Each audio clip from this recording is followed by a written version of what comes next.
High guys, welcome back to my channel Payel world. আশা করি তোমরা সবাই ভালো আছো, সুস্থ আছো। তো চলো আজ মেদিনীপুর ইস্কন মন্দির থেকে ঘুরে আসি। কীরকম লাগছে তোমাদের সেটা কিন্তু কমেন্ট করে জানিও। মেদিনীপুর ইস্কন মন্দিরটা কেরানীতলা থেকে খুবই কাছে। এখানে গান্ধীঘাট নামে পরিচিতি এই জায়গাটা। এখানে টোটো বা অটো অল টাইম অ্যাভেলেবেল থাকে, কোনো রকম অসুবিধে যাতায়াতে হয় না। আমি সন্ধেবেলায় এসেছি, সেই কারণে বাইরের প্লেসটা আমি তোমাদের সাথে শেয়ার করতে পারলাম না, কারণ অন্ধকার পুরো, সেরকম ক্যামেরাতে কিছুই ক্যাপচার হবে না। তাই ভেতরটাই আমি তোমাদের সাথে শেয়ার করলাম, মানে মন্দিরের ভেতরটা। তো মন্দিরের ভেতরটা তোমরা দেখেই বুঝতে পারছো, এখানে রাধাকৃষ্ণের একটা বড় ছবি টাইপের রয়েছে, মানে কোনো মূর্তি সেরকম কিছু নেই, মানে একটা বড় করে ছবি বাঁধানো রয়েছে। তো এখানে খুবই সুন্দর এই পরিবেশটা, আমার বেশ ভালো লেগেছে। তোমাদের কীরকম লাগছে সেটা কিন্তু তোমরা কমেন্ট করে জানিও। তো সন্ধেবেলা যেহেতু আর প্রচুর পরিমাণে শীতও পড়েছে, তো মানুষজন এখানে এসছেন ভগবানের নাম করার জন্য। এখন এখানে গীতা পাঠ হচ্ছে। তো গীতা পাঠ খুব সুন্দরভাবেই হচ্ছে। আমি একজন মাসিমণির সাথে গিয়েছিলাম, এই সেই মাসিমণি, উনি এখানের ভক্ত, উনি আসেন এখানে। তো আমি ওনার সাথেই গিয়েছিলাম ফার্স্ট টাইম, আমার বেশ ভালো লাগলো। তো প্রচুর পরিমাণে ঠান্ডা পড়েছে, বাইরে প্রচুর ঠান্ডা। তো সেই ঠান্ডার মধ্যেই এলাম। আর এখন আরতি হবে, তাই এই পর্দা নামিয়ে দেওয়া হয়েছে। তোমরা যদি মেদিনীপুর ইস্কন মন্দির সম্বন্ধে কিছু জানতে চাও, কোনো রকম কোশ্চেন থেকে থাকে, তাহলে আমায় কমেন্ট করো, আমি চেষ্টা করব আমাদের কমেন্টের অ্যান্সার দেওয়ার। তো এখানটা যাতায়াতে সেরকম কোনো অসুবিধে হবে না। সন্ধ্যাবেলায় একটু টোটো বা অটোর প্রবলেম হয়, কারণ এটা মেন রোড থেকে একটুখানি ভেতরে। আই লাভ মেদিনীপুর, যেটা খুবই পরিচিতি সেলফি জোন হিসেবে মেদিনীপুরে, তারই কাছে এটা। মানে এখান থেকে একটুখানি দু পা এগিয়ে গেলেই কিন্তু I love Medinipur Gandhi Ghat.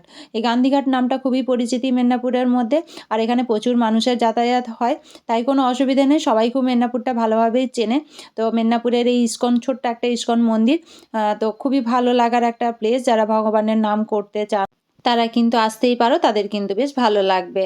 Family নিয়ে একটা ছোট্ট ট্যুর হতেই পারে। মেদিনীপুর ইস্কন মন্দিরের সাথেই সামনে রয়েছে সেলফি জোন। তো সেখানে নদীর পাড় যেহেতু, খুবই ভালো লাগার একটা প্লেস। এই শীতের দুপুরে বসে কিছুটা সময় কাটানো খুবই ভালো লাগার মতো একটা জায়গা। সবাই এখানে ফ্যামিলি নিয়ে আসে, কিছুটা ঘোরাঘুরি করে। তো মেদিনীপুর শহরে এই একটা সুন্দর জায়গাও তোমাদের সাথে আমি শেয়ার করলাম, যেখানে ভগবানের দর্শনের সাথে সাথে বাচ্চারা বা টিনেজাররা সবাই কিন্তু এনজয় করতে পারবে, সেলফিও নিতে পারবে। যেহেতু সামনে নদী রয়েছে, নদীর সামনেটা বেশ সুন্দর একটা পরিবেশ, খুব সুন্দর ছবি টবি তোলার জন্য, ভিডিও বানানোর জন্য খুবই সুন্দর একটা প্লেস। তোমরা চাইলেই কিন্তু আসতে পারো, একসাথেই কিন্তু দুটোই দেখা হয়ে যাবে বা ভালো লাগবে। যেহেতু শীতকাল, ডিসেম্বর মাস, সবাই একটু বেড়াতে ভালোবাসে, তাই মেদিনীপুরে ছোটোখাটো যে জায়গাগুলো আমাদের রয়েছে একটু ভালো লাগার মতো, সেই জায়গাগুলো আমি চেষ্টা করি তোমাদের সাথে তুলে ধরার। আগেও কিন্তু আমি তোমাদের সাথে তুলে ধরেছি, আর এখনও চেষ্টা করলাম। তোমরা যদি অন্য কিছু মেদিনীপুরে দেখতে চাও, তাহলে আমায় কমেন্ট করো, আমি চেষ্টা করব সেই সব জায়গাগুলোও তুলে ধরার। তো এখানে দেখতেই পাচ্ছ কত মানুষজন এসছে, মানে বাচ্চা থেকে বুড়ো সবাই কিন্তু এসছে। ভগবানের কাছে তো সবাই সমান, তাই সবাই কিন্তু ভগবানের কাছে আসতে পারে। তো বেশ ভালো লেগেছে, খুবই সুন্দর লেগেছে। আর আমি এখানে গিয়েছিলাম, একজন গোপাল ঠাকুরে নিয়ে এসেছিলেন, আমি তার একটা ছোট্ট শর্ট বানিয়েছি। আমি অনেকটা লং টাইম ধরে গপুকে কোলে নিয়েছিলাম। আমার বেশ ভালো লেগেছে এটা। আমার অনেক দিনের ইচ্ছে ছিল, সেই ইচ্ছেটা পূরণ হয়েছে। গপুকে রাখার খুব ইচ্ছে, কিন্তু আমার আমার মানে কন্ডিশনটা সেরকম না থাকার কারণে আমি পার্সোনালভাবে গপুকে রাখতে পারছি না। তো যাই হোক, এখানে গিয়ে আমি গপুকে অনেকটা লং টাইম, মানে গোপাল ঠাকুরকে অনেকটা লং টাইম আমি কোলে নিয়েছিলাম। আমার বেশ ভালো লেগেছিল এটা। তো এখানে অনেকেই আসে এইরকম, যাদের সাথে পরিচয় হলে কথা বলতেও বেশ ভালো লাগে, টাইমটাও স্পেন্ড হয়, একটা ভালো লাগারও ব্যাপার থাকে। সব মিলেমিশে কিন্তু বেশ ভালোই লাগে। কিভাবে যাতায়াত করবে বা অল ডিটেলস ভিডিও আমি তোমাদের দিয়ে দেবো। তো দেখো এখানে সবাই এখন একটু নাচ করছে।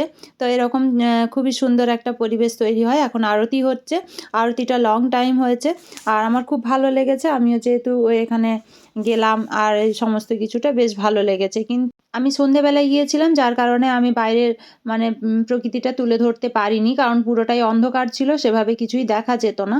তাই আমি বাইরেটা সেভাবে তুলে ধরতে পারিনি, আর বাইরে দেখার মতো সেরকম কিছুই নেই।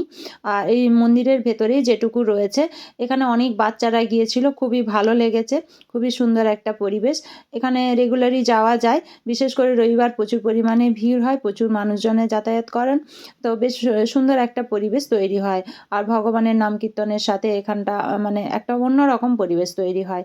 আমার তো বেশ ভালোই লেগেছে। এখানে এখন দেখো আরতির জন্য সবাই খুব নাচানাচি করছে, তো খুব ভালো লেগেছে।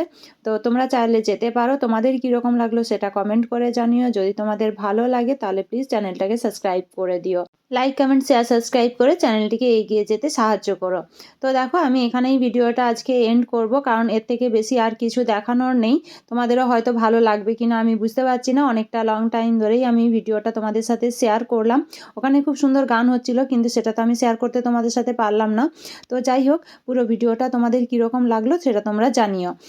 আজকে ভিডিওটা আমি এখানেই এন্ড করছি। সবাই ভালো থেকো, সুস্থ থেকো, ঠান্ডার মধ্যে সবাই নিজেদের খেয়াল রেখো। আরতি প্রায় শেষের দিকে, এরপর এখানে সমস্ত কিছুটাই কমপ্লিট হয়ে গেল। আর এখানে প্রসাদ দেওয়া হবে, সেটা আমি তোমাদের সাথে শেয়ার করতে পারিনি, কারণ আমি একা ক্যামেরা ধরতে পারিনি, আর অন্ধকার ছিল ওখানটা, কিছুই দেখা যেত না। সেই কারণে আমি তোমাদের সাথে সেই প্রসাদ দেওয়ার মুমেন্টটা শেয়ার করতে পারলাম না। তো চলো আজকের ভিডিওটা এখানেই এন্ড করি। আমি এখন বাড়ি যাব, বাড়ি যাওয়ার আগে তোমাদের দেখিয়ে দিই এই প্লেসটাতেই প্রসাদ দেওয়া হয়েছিল। তো এখন আমি বাড়ি যাচ্ছি। তো আজকের ভিডিওটা এখানেই এন্ড করছি। Bye bye and take care.